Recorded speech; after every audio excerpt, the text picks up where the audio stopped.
சிந்து, சாப்பிட்டியாமா? அத்தை, என்கிட்ட எதையும் மறைக்காதீங்க. நீங்களும் மாமாவும் பேசின எல்லாத்தையும் நான் கேட்டுட்டேன். டேய், நான் சொல்றேன், நீ தப்பா நினைச்சுக்காதடா. எங்க ஒருத்தரால மொத்த குடும்பமும் நிம்மதி இல்லாம இருக்கிறத தாங்க முடியலடா.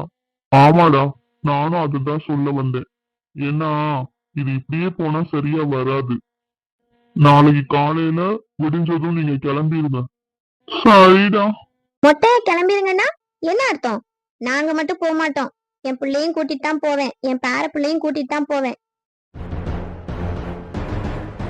கேக்குறதுக்கு ரொம்ப நல்லா இருக்கே. உன் இஷ்டத்துக்குலாம் இங்க நடக்க முடியாது. ஆமாமா, என் இஷ்டத்துக்கு உங்க வீட்டுல நடக்க முடியாது. ஆனா எங்க வீட்டுல போய் என் இஷ்டத்துக்கு நடக்கல. நீ போறதுன்னா போ. என் மருமகளையும் பேர பிள்ளையும் கூட்டிட்டு போறதுக்கு உனக்கு எந்த ரைட்ஸும் கிடையாது. ஏன் அவன் நாயப்ப இல்லாம இருக்கிறாளா? 5 மாசம் வரைக்கும் என் வீட்டுலதான் இருப்பா. அப்படியெல்லாம் நீ கூட்டிட்டு போறதுக்கு நாங்க அனுமதிக்க மாட்டோம். ஆமா, நானும் வர மாட்டேன். நான் இங்கதான் இருப்பேன். அம்மாடி, இவங்க முன்னாடியே அப்பா அம்மாவை அசிங்கப்படுத்து. புரியாம பேசாதீங்கம்மா. ராகுல் இப்பதான் என் கூட ஒழுங்காவே பேசுறான். இப்பதான் அவன் என்ன புரிஞ்சிருக்கான். இந்த நேரத்துல நான் விட்டுட்டு உங்க வீட்டுக்கு வந்துட்டேன்னா எப்படிமா அவன் என்ன புரிஞ்சுக்குவான்? அதெல்லாம் 5 மாசம் கழிச்சு வந்து பாத்துக்கலாம். நீ இப்ப கிளம்பு, எல்லாம் எடுத்து வை. நாளைக்கு காலையில இங்க இருந்து போறோம், அவ்வளவுதான். இல்ல என்ன பாத்துட்டு சும்மாவே உட்கார்ந்து இருக்கீங்க? அவ பாட்டுக்கு கூட்டிட்டு போறேங்கிறா, புள்ளைய கூட்டிட்டு போறேங்கிறா, பேர புள்ளைய கூட்டிட்டு போறேங்கிறா. சாந்தி, கேக்குது, சொல்லுங்க.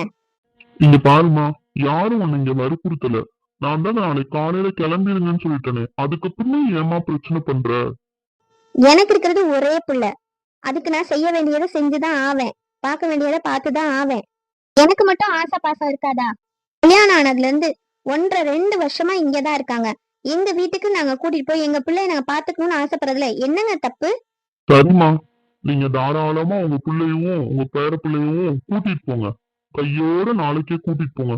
ஆனா 5 மாசம் பிறந்தோன்னு நாங்க வந்து எங்க மருமகளையும் பேர பிள்ளையும் கூப்பிட்டுக்குவோம். நான் ஒன்னும் உங்களை எங்க வீட்டுக்கு வராதீங்கன்னு சொல்லல. வாங்க, இருங்க. 1 நாள் 2 நாள், அதுக்கு மேல யாரும் யார் வீட்லயும் இருக்க வேணாம்.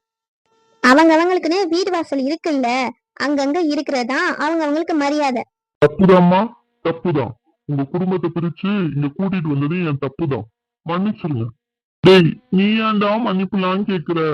என்னடா, இது இனிமே சரிப்பட்டு வராது. உன் வீட்டுக்கு நீ கிளம்பு, சரியா? உன் பொண்டாட்டி உன் பிள்ளைங்களோட நீ சந்தோஷமா இரு. வேணுமா, உன்னை பார்க்கணும்னு தோணுதா, ஒரு போன் பண்றேன், வா. எங்கனாலும் பார்க்கலாம்.